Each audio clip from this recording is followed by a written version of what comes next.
Welcome back. In lesson 23, I'm going to show you how to draw Wreck-It Ralph himself. I love Wreck-It Ralph, and Ralph breaks the internet. So, let's get started. Alright, so you're going to start with a circle in the middle of your paper. Go ahead and draw your vertical guideline, and then you're going to make his jawline by working outside the circle. The horizontal line sits right on top where those jaw lines stick out. You're going to draw kind of an oval, a big oval for his chest, and then you're going to start making his arms.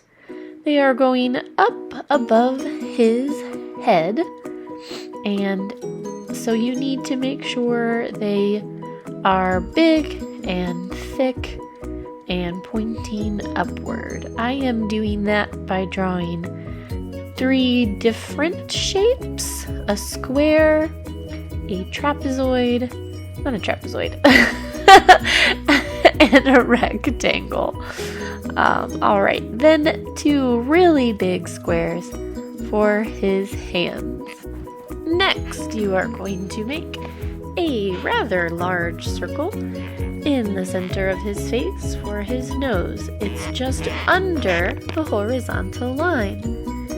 The eyes are not very large, and they're going to go right along the top of the horizontal line on either side of your vertical line. Now for his big thick eyebrows, they are kind of arching upwards because he's in like a happy mood, you know, he's not grumpy today. And you're going to want to shade those in. Right now he looks kind of like a strange teddy bear, but he's coming, I promise. Go ahead and shape the top of his eyes. Notice I made sure they weren't totally circles anymore by drawing his eyelid. And then you're going to put his pupils and his irises in there. We're going to continue defining our eye shape by drawing the bottom lid in a sort of happy, smushed upward curve. And then we are fixing up his nose, which you will see when I move my hand. Sorry about that, guys. It's a lot like Barley's nose from the Onward video. It's just smaller.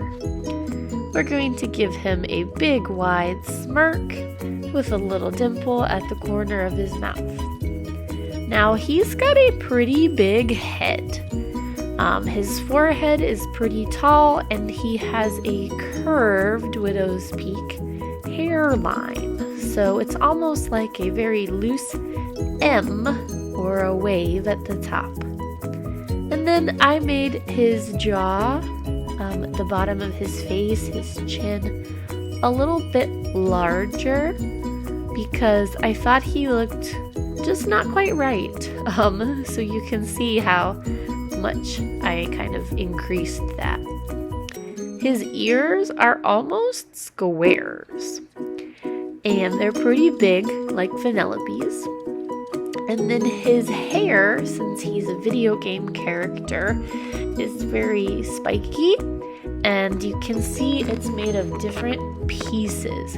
It doesn't look smooth like the hair we've done before. It's different spikes layered on top of each other. Everything kind of goes upwards.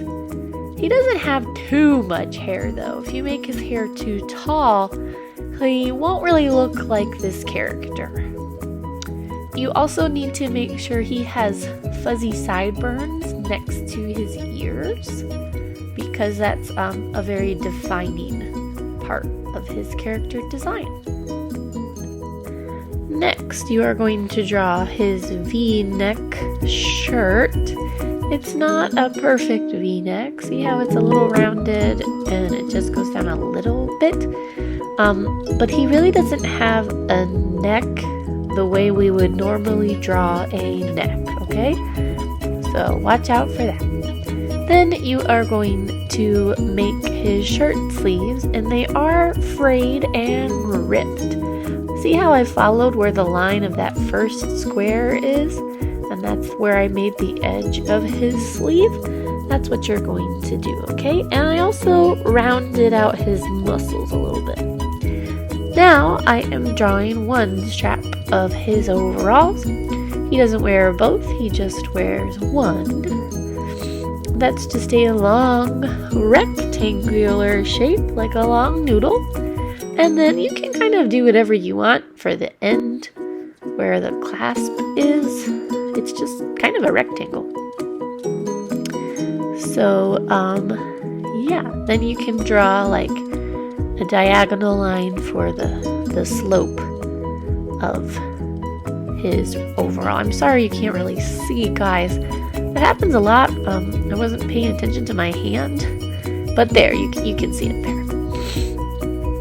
So you can erase your sketch lines as you go, and he will start to look less like a Minecraft character, and he'll look more like Wreck-It Ralph. Alright, so now we are going to smooth out that arm. You don't want to round the elbow too much because he's still a very square video game character. Now, the fists are kind of complicated and I didn't get a good angle for them.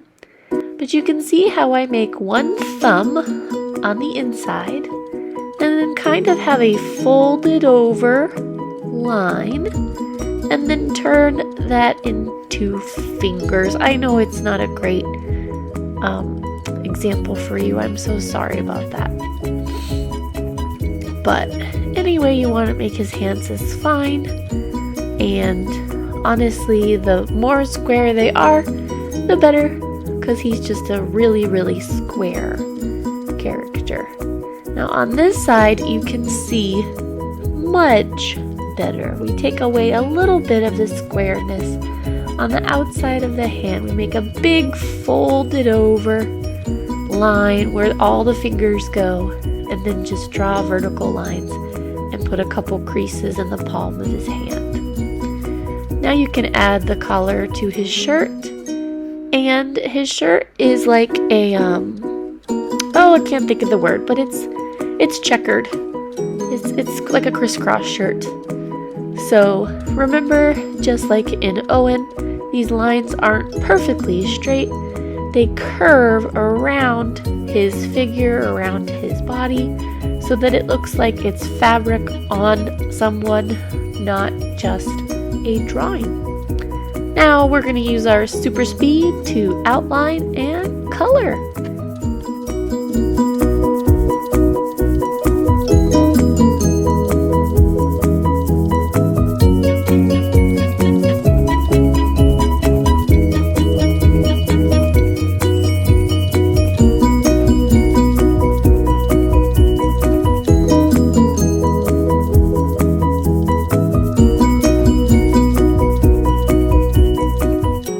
Alright, so here is a Ralph. He is a very warm color scheme, very orange and red, just a little bit of teal undershirt poking through. You can give him slightly rosy cheeks, and you have Ralph.